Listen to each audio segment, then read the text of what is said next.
Hello friends आमार channel Simi sparkle लाइफे आपनादेर सकलके स्वागत जानाई। तो आज के जे फटो और भिडियोटा देखते पाच्छेन एटी होच्छे 15 नवेम्बर 2023 और आमी होच्छे 6 मासेर गर्भवती। एखाने होच्छे गर्भ संस्कार यज्ञ होच्छे वैदिक मते।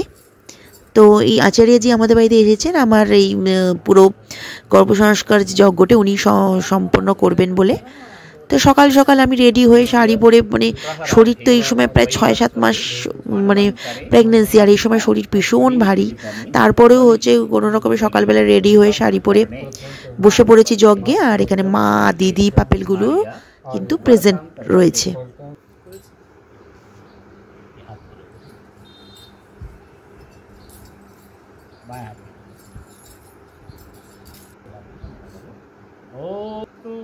ओम कर्णयोर्मे श्रोत्रमस्तु ओम बाहुर्मे बलमस्तु ओम उर्वरमे ओजस्तु ओम अरिष्टानि मे अंगानि तनुस्तनवामि सहसन्तु।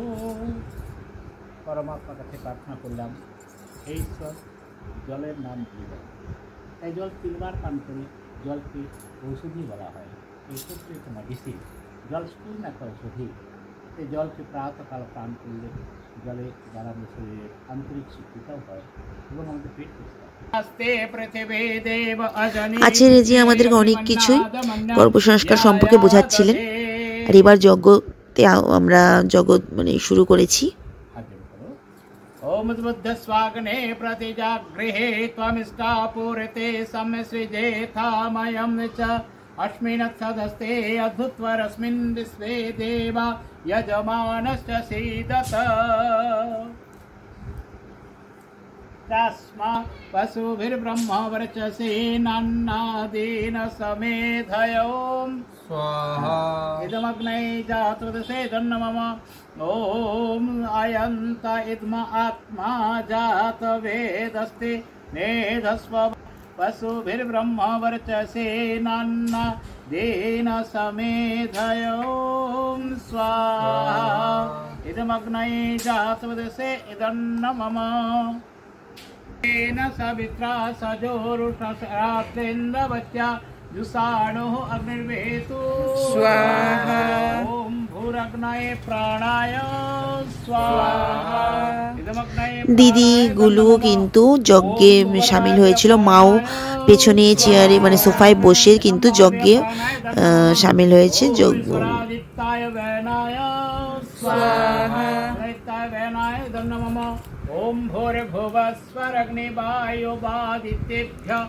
तो नवेम्बर मास माने शीतेर शुरू হয়েছে। আর আমার প্রেগন্যান্সির হচ্ছে ডিউ ডেট দিয়েছে জানুয়ারি মাসে। কিন্তু এখন থেকে একটু শরীরটা ভারী আর পুজোর পর থেকে আমি ছুটি নিয়ে নিয়েছি, বাড়িতেই রয়েছি আর শরীরটা এখন একটু ভারীই রয়েছে, কোনো ড্রেসও ঠিকমতো হচ্ছে না। তো যেটা হচ্ছে মেইন কথা হচ্ছে একটা খারাপ সময় আমাদের গত বছর গিয়েছে, তো তারপরে এই বছরে আমি প্রেগনেন্ট। তো এই বছরে যজ্ঞটা ভালো করে করছি যাতে আগামী দিনে যে সন্তান আসবে সে যেন সুসন্তান জন্মগ্রহণ করে আমাদের পরিবারে। এটি ছিল গর্ভ সংস্কারের মেইন উদ্দেশ্য।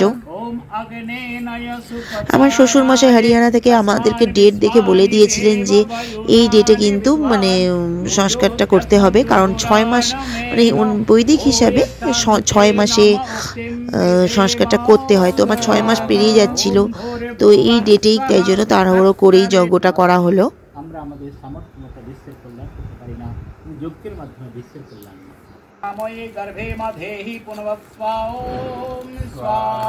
তো এটা হচ্ছে মানে স্বাদ, আমরা যেটা স্বাদ বলি সেটাই অনেকটা ভাবতে পারেন, কারণ যেই খিচুড়ি বা একটা করা হয়েছিল, পায়েসটা করা হয়েছিল, সেটা কিন্তু মানে যজ্ঞে দেওয়ার পর আমাকে মুখে দেওয়ানো হলো না, আমি সেটা খেলাম।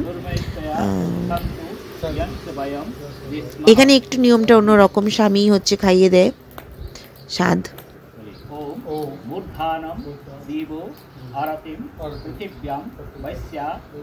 আর এখানে যেই সন্তান পৃথিবীতে আসবে তার জন্যই, তার মঙ্গল কামনায় এই সংস্কারটা করা, যে সে ঠিক মতো যেন আসতে পারে, মা এবং সন্তান যেন সুস্থ থাকে, এই সব কিছু নিয়েই কিন্তু এই গর্ভ সংস্কার।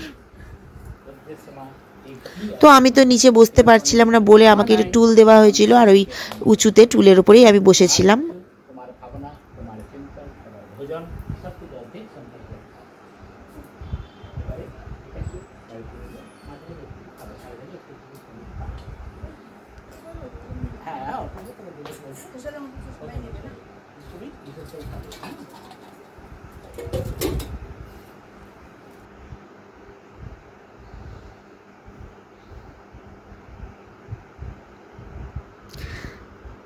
তো এইভাবে আমার গর্ভ সংস্কার যজ্ঞ সম্পন্ন হলো। তো ওই দিনটি সত্যি খুব শান্তি লাগছিল। যজ্ঞে কুণ্ডের সামনে বসে, অগ্নি দেবতার সামনে বসে কিন্তু সত্যি শরীর মন একেবারে ফুরফুরে হয়ে গিয়েছিল আমার। তো বন্ধুরা, এইভাবে আমার চ্যানেলে আমার সাথে থাকবেন। এই ব্লগ, এখানে আমি আরও অনেক রকম ব্লগ দেব, যেখানে আমার মানে নার্সিংহোমে অ্যাডমিশন থেকে শুরু করে বেবি আসা সব ভিডিওই এখানে থাকবে। তো আপনারা কিন্তু আমার সাথে থাকবেন। আমার চ্যানেলটিকে অতি অবশ্যই সাবস্ক্রাইব করে দেবেন। লাইক আর শেয়ার বাটনটা ক্লিক করতে ভুলবেন না। তো থ্যাংক ইউ ফর ওয়াচিং।